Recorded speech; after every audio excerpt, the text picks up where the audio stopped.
So hello mga kaibon, so nandito tayo sa aviary. Kasi-check lang natin yung mga alaga nating ibon. So ayan, okay naman sila. So ipapakita ko lang sa inyo yung mga nasa flight ko para makita nyo rin, makapili kayo kung may gusto kayo. So ito, papakita ko na.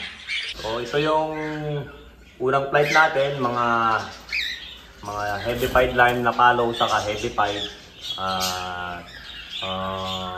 Follow sila at split. So ayan mga kaibon, so matured na po to mga 1 year na to mga to nandito. Saka may kasamang isang pares na TCB na crested saka backtrail na crested yan, TCB ang pares po yan. So ayan mga kaibon, follow heavy pied saka follow na pied, heavy pied line.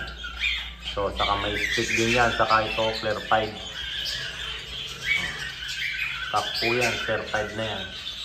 So karamihan dito kak, pero maraming hen din mga kaibon, pero mas marami ang kak. So ayan, dalawang TCB, yung TCB na hen, backtrail, saka isang TCB na bayo din, crested silvery. Ayan mga kaibon. So matured na po ito. So ayan ang mga pinaka-matured natin na available dito. Saka dito sa flight 2, ito naman matured na yung dalawang emerald na pares. Pinapatigas ko lang yung buntot ng hen. So ayan yung hen mga kaibon.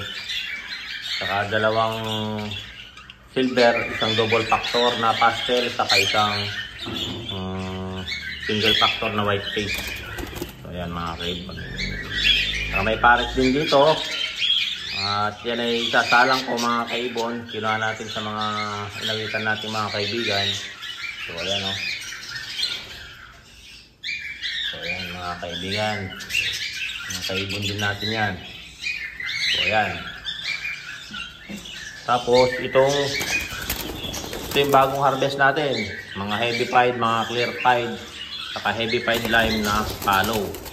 So ayan, may backtrail, may crested din dyan na pares na follow, isang backtrail na follow cock, saka isang fieldbreed na follow hen. So ayan mga kaibon. So ayan, mga heavy pied saddleback na follow sa clear pied, saka white face pearl pied split ng follow at heavy pied line. So ganyan din yung pearl na follow, heavy pied line din yan mga kaibon.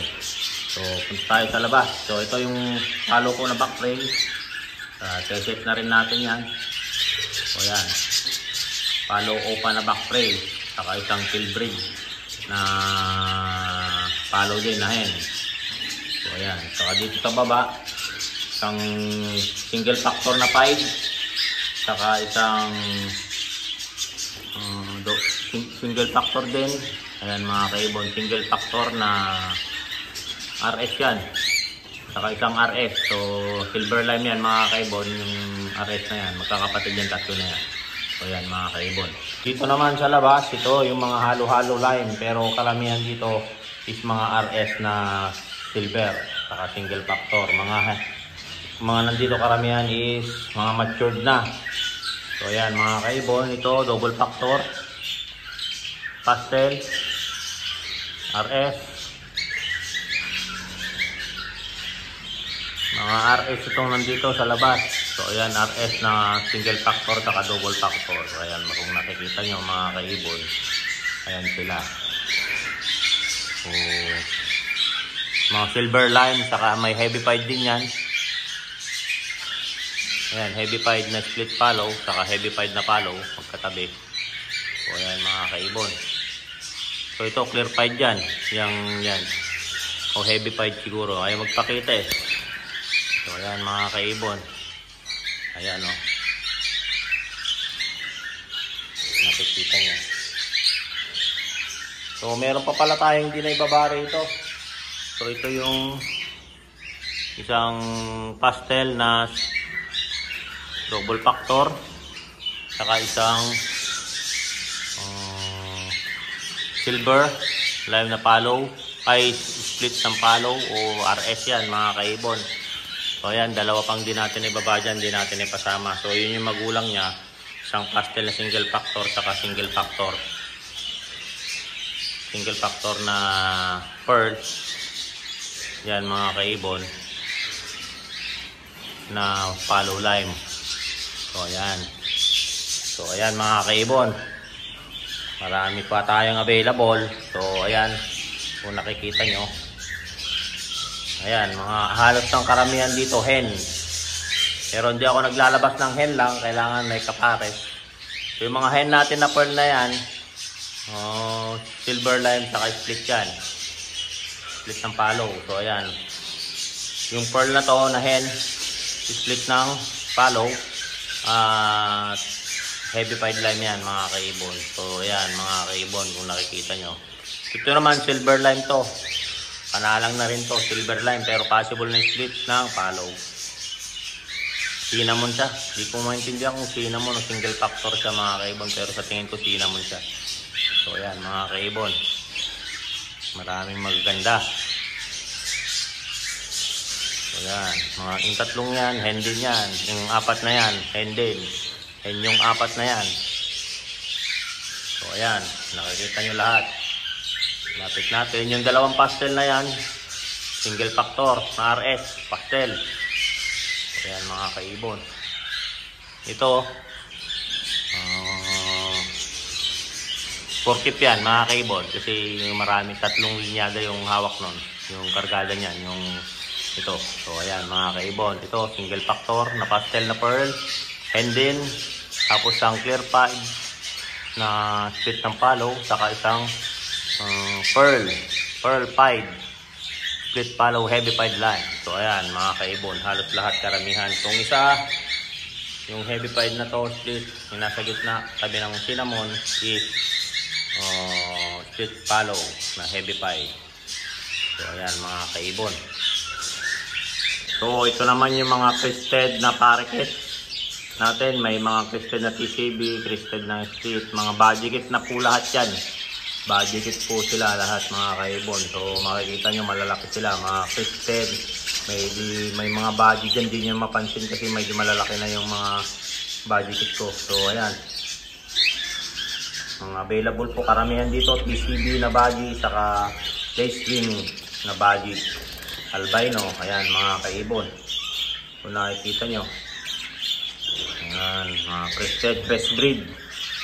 So ayan, mga body kit na po sila, hindi sila mga kits lang, may lahi na po sila, mga big size na yan mga kaibon. Ayan, crested fresh breed na po sila, mga TCB line yan saka palo line. So ayan mga kaibon, kung nakikita nyo. Ayan, yung isang plate na to mga kaibon, halo-halo naman to. So nandito yung mga bagong baba natin, mga body, mga pied, mga TCB, lace wing femino, saka mga pied recessive to. Ayan mga kaibon, mga TCB yan. Saka may mga TCB na kit dyan. So ayan, mga bagong babakas itong mga to. So ayan, yung ito lang ang matured dyan, itong yellow face na yan, na body rin po yan. So ayan,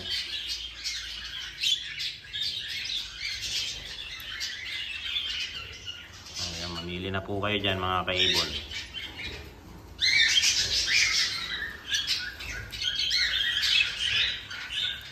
Ayan mga kaibon, nakita nyo yung ating mga alaga natin na nasa flight, mga body, mga crested, backtrail na kits, at mga kakatail. So ayan mga kaibon, i-PM nyo lang po ako kung may magustuhan kayo dyan o may gusto kayong hanapin sa akin na pares.